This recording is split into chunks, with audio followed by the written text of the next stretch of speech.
Hey guys, what's going on? Inception here, and welcome to another video today. We are going to be showing the games that we did end up playing with the Chief squad. You guys see that Dembele's in this team, but I was using the inform Fernandinho. I just sold him for money to play some drafts. I sold him because he was terrible. I'm sure his team in the season card would actually be significantly better, but with the inform version of the card, it's really bad and just didn't do anything for me defensively. Bakayoko did a decent job, but again, he's not medium high, nor does he have the other stats and stuff, right?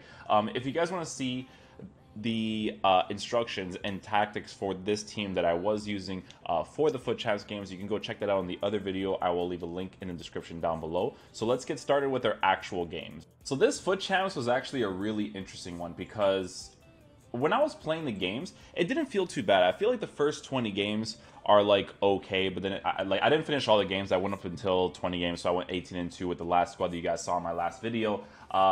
It was weird because I haven't played Futchamps in a while, so when I was playing it, it was just very awkward because I'll explain to you guys why, right? It's very meta oriented nowadays, right? Like if you don't have the right players to perform the best way possible, you're just not going to do that well, right? So I was using a decent team. It wasn't a great team because there's a lot of different aspects that are missing. And again, if you guys want to see what aspects were missing with the team, you can check out the other video. But it was a lot of different I might even just explain in this video. It was a lot of different things, right? Physicality, weak foot, pace, shooting, just being a perfect player in general.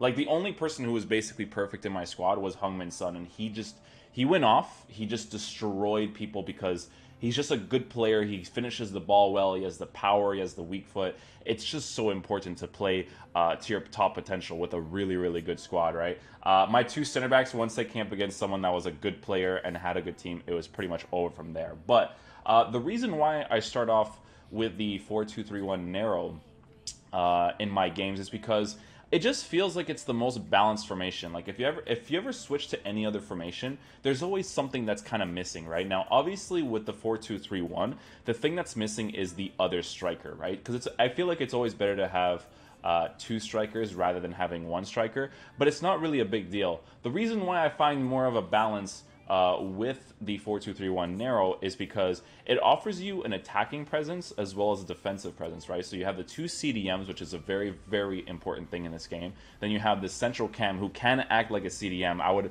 highly recommend putting someone like Ruud Gullit there. I think Ruud Gullit would be the best person to put in that position because he has defensive stats, so he can come back in defense and then push forward as well, right?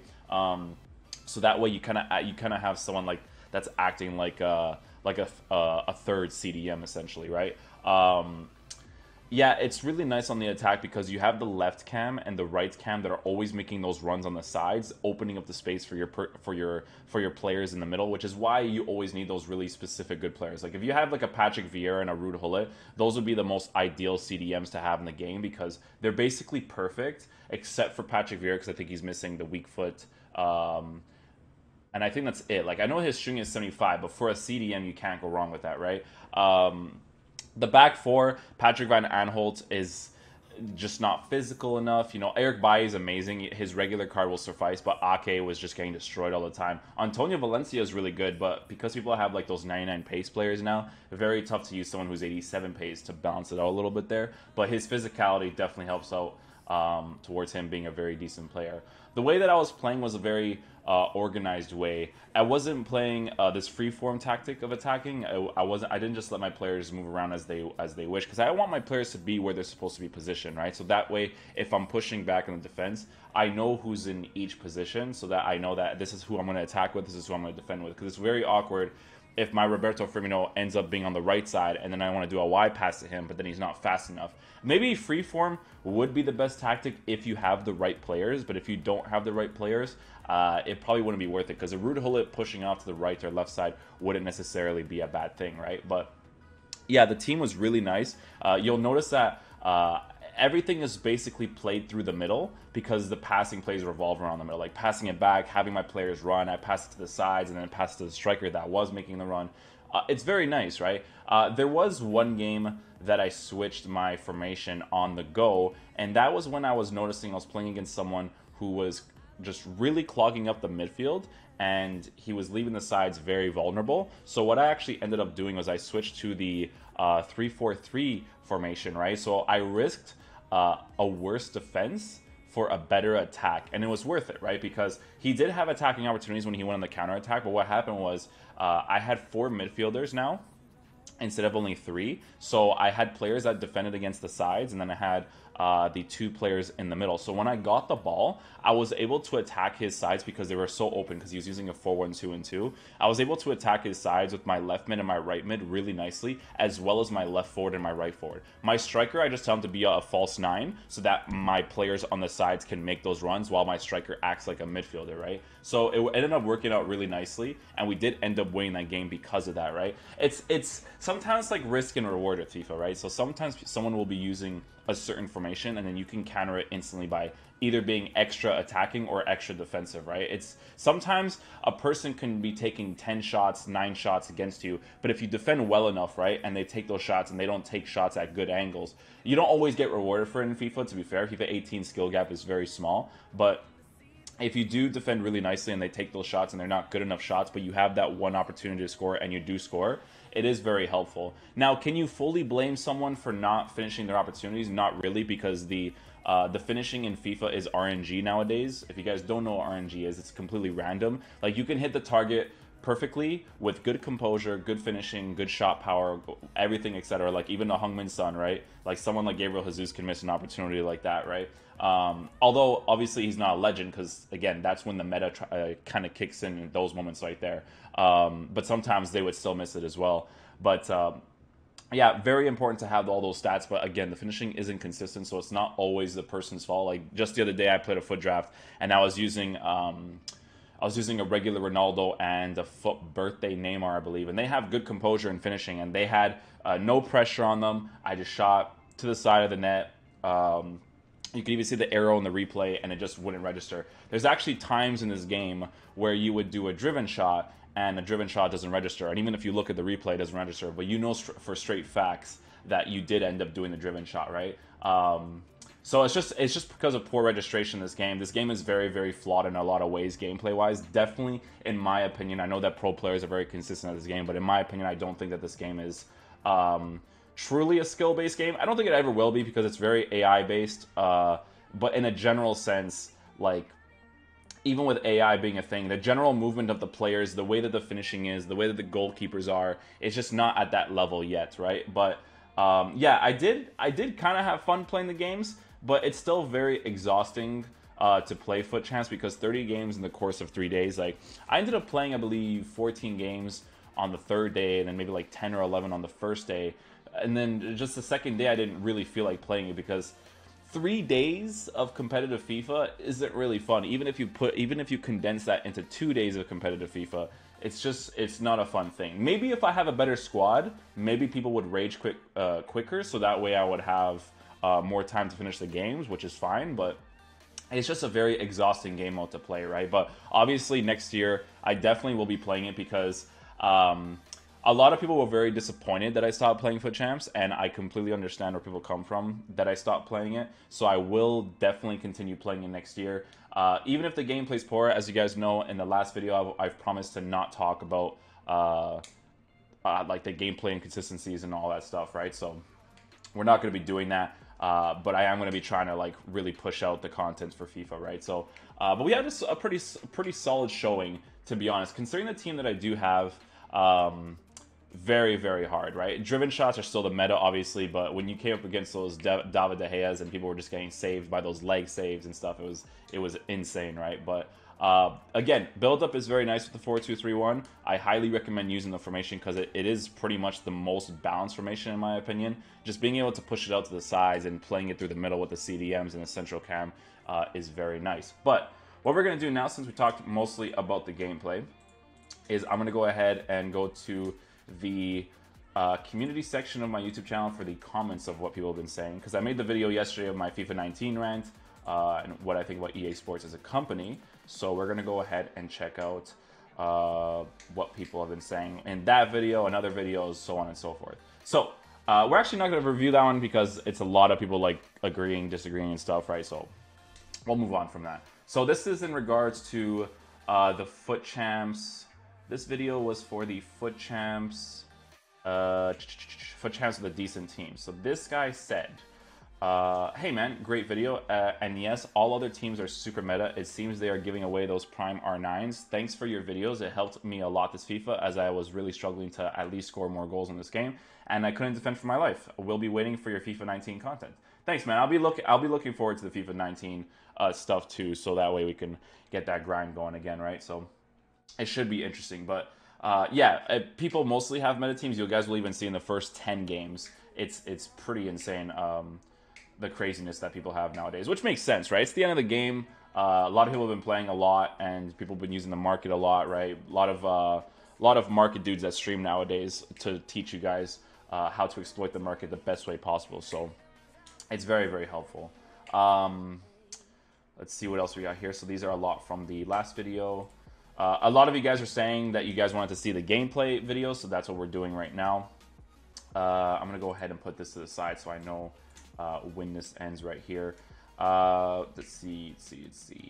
Where did you finish in your last foot run? My last Futchamps run, it was 18-2. My last full run, I think, was 34-6. That was a while ago, though. You guys actually might be able to see that video. It was quite some time ago, I believe. Let's see what else we got here. Yeah, a lot of people were saying that I need to show the gameplay, so that's why I'm showing it right now. Let's see what this guy said. So this is Wallace. I almost always agree with Inception, and I respect his opinion greatly. To me, Prime Hullet is the best player in the game, maybe the best foot player of all time. SMS, FOF, Pogba, and others may have better stats, but to me, Hullet, like most of the higher-end icons, have an extra bonus to them. Think like if you had SMS, Pogba, and Hullet take a 30-yard shot. SMS and Pogba, he's talking about Milinkovic-Savic. Hit the crossbar, but Hullet's shot will go in because he has special traits that EA does not disclose. 5-star weak foot can play literally any position on the field. That's a very, very big thing. Central cam in a 4-2-3-1 would probably be the most ideal for me personally. Finally, I feel that Hullet, R9, maybe CR7 have that wow factor. They definitely do. Are they just so scary? This has audio, so I have to mute this over here. How does this have audio? That's so weird. Ooh, that's not good. I put a new one. That's totally forgot about that. I have to go ahead and edit that afterwards. Yeah, you didn't talk about that in the video. Why you also think that it won't be FIFA? It won't beat FIFA in terms of the popularity. So this is in regards to the PES video, guys. So when I was making the PES video, I did mention how I think that PES will still not match up to FIFA, and that's based off of just popularity, right? Like, people right now, the way that their brain is thinking is like, it's kind of like with 2K, right? People don't think about getting NBA Live. People think about getting 2K, right? FIFA has all the licenses, which, to be honest, isn't very relevant because we play Ultimate Team, and Ultimate Team, the license, the only time I see the license being really used in Ultimate Team is for the logos, the kits. If you're a fan of the club, like if you're a Liverpool fan, you want to use the Liverpool logo and the kits, that'd be cool. But I think people would probably prefer kit creation, or I think PES has an option actually where someone can make a kit for you and then you can transfer that kit into the game. I'm pretty sure most people would actually want that more than the club kits. So that's one thing. But the reason why I think PES won't match up to FIFA is just because it's PES, right? I think the gameplay is actually quite nice. I do think that they need to work on their movement though, because everything is very direction based, right? Like the movement in FIFA, that's the one thing you can say is really good, is that it's like a circle, whereas in PES it's angles, right? So when you're dribbling, it's always angles, but in FIFA it's like a circle. You can kind of just like smoothly transition, right? That's the only thing that I have with PES. Everything else I think PES is better at than FIFA in gameplay, right? So I think in gameplay, PES definitely wins over FIFA for sure. I just think that the reason why FIFA wins is because of licenses. Their version of Ultimate Team, or My Club, whichever version you think about, is just a better version of the game than it is in PES, right? Especially nowadays, like, people must admit, and I give credit where it's due, and I give crap where it's due, right?